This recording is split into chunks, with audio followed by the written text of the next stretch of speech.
आज का जो चैप्टर है वो रेगिस्तान में जीवन, ये एनसीईआरटी क्लास 7 का 7 चैप्टर है। इसमें ये बताया गया है रेगिस्तान कैसा प्रदेश को कहा जाता है, किस तरह का इसका तापमान होता है और सबसे बड़ा रेगिस्तान कहाँ है, किस तरह से यहाँ की वनस्पतियाँ, किस प्रकार की वनस्पतियाँ होती हैं यहाँ पे, कैसे लोग निवास करते हैं, इन सब के बारे में इसमें पढ़ना है।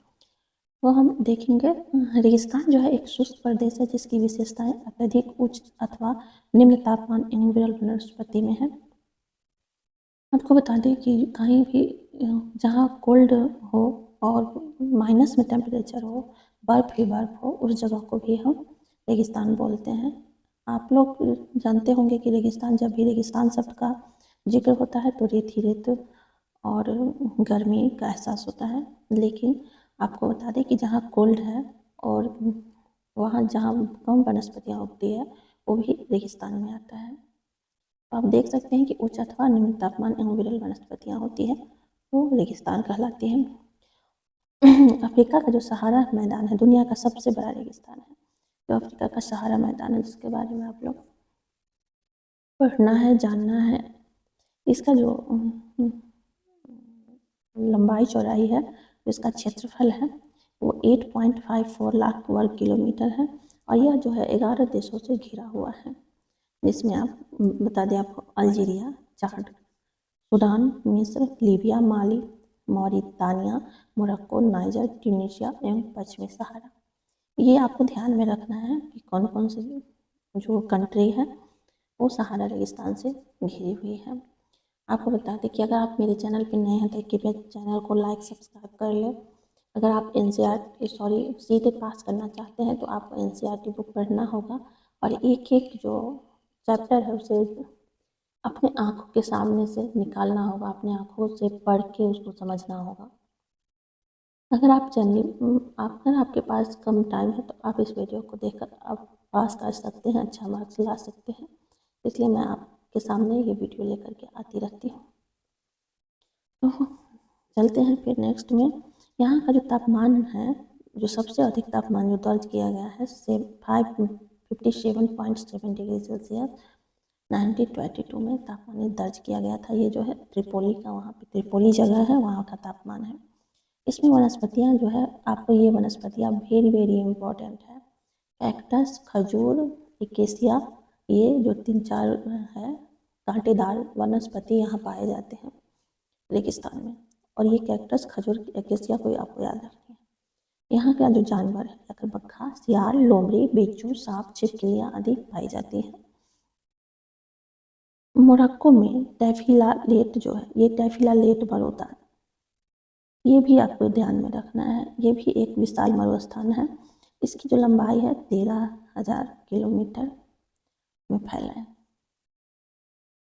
यह फिर आपको पढ़ना है कोल्ड रेगिस्तान। कोल्ड रेगिस्तान हमारे देश में, भारत देश में है, जिस लद्दाख में है, इसे कोल्ड रेगिस्तान कहा जाता है। ये लद्दाख में ला पर्वतीय दर्रा, लद्दाख का जो मतलब होता है ला से पर्वतीय दर्रा, और दाख से क्या होता है, दाख का मतलब होता है देश।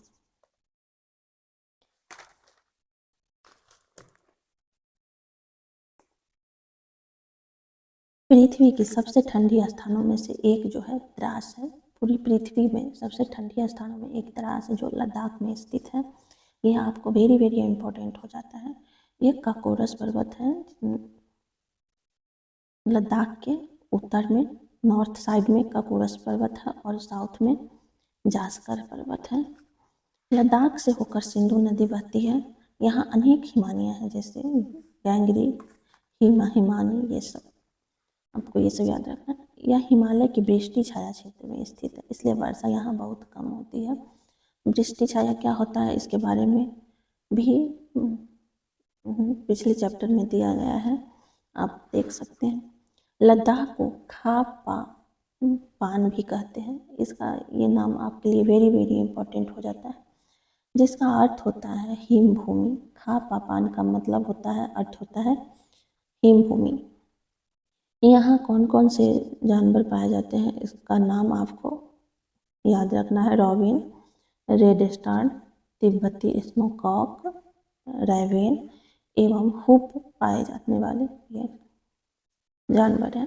याक भी पाया जाता है और इससे मक्खन, पनीर और मतलब इससे पनीर व इसके दूध से मक्खन निकाले जाते हैं। भेड़, बकरी, कुत्ता भी यहाँ पे पाले जाते हैं। नोट में आपको याद रखना है, जो नोट है वो बहुत ही इम्पोर्टेंट है, जो आपको ध्यान में रखना है। चीरू या तिब्बती एंटीपोली एक विलुप्त प्राय जीव है। इसका शिकार शहतूश जो नामक एक पौधा होता है, शहतूश नामक ऊन के लिए होता है। सॉरी, पौधा नहीं, ये शहतूश नामक ऊन के लिए होता है। चीरू और एंटीपोली, चीरू या एंटीपोली इस जानवर का नाम है, जीव का, जिसका शिकार शहतूश नामक ऊन के लिए होता है। ये आपके लिए वेरी इंपॉर्टेंट हो जाएगा। यहाँ के अधिकांश लोग क्या है, मुस्लिम है या तो बौद्ध है। कुछ प्रसिद्ध मठ भी है, जिसे मठ याद रखना है, हेनिस, थिकेस, से एवं लमासोयोस्रो यूरो लमायूरी। क्रिकेट के लिए जो बल्ला बनता है ये सरपत विलो पेड़ की लकड़ी से बनता है, ये भी आपको याद रखना है, सरपत विलो लकड़ी पेड़। लेह को जोजिला दर्रा होते हुए कश्मीर घाटी से जोड़ता है NH1। NH1 जो है लेह को जोजिला दर्रा होते हुए कश्मीर घाटी से जोड़ता है।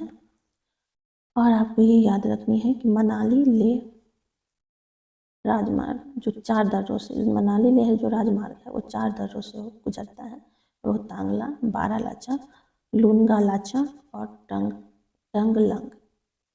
तो आपको ये जो 4 राज्यों से, सॉरी 4 दर्रा से जो निकलता है, जोड़ता है, उसका नाम आपको याद रखनी है। और ये सब मतलब ठंड के मौसम में ये सब रास्ते क्लोज होते हैं और यह जुलाई से सितंबर के बीच ही ये सब रास्ते खुलते हैं। आपको इसमें इतना याद रखनी है। आज का जो चैप्टर ये 7 यहीं पे समाप्त होता है। नेक्स्ट चैप्टर हम आपके लिए लेकर के आएंगे। अगर आप मेरे चैनल पे नए हैं तो प्लीज़ इसे सब्सक्राइब और लाइक करना ना भूलें, साथ ही से शेयर करें और कमेंट ज़रूर करें। आपको मेरे साथ बने रहने के लिए बहुत बहुत धन्यवाद। फिर नेक्स्ट वीडियो में मिलेंगे, तब तक आप अपना ख्याल रखिए, स्वस्थ रहिए।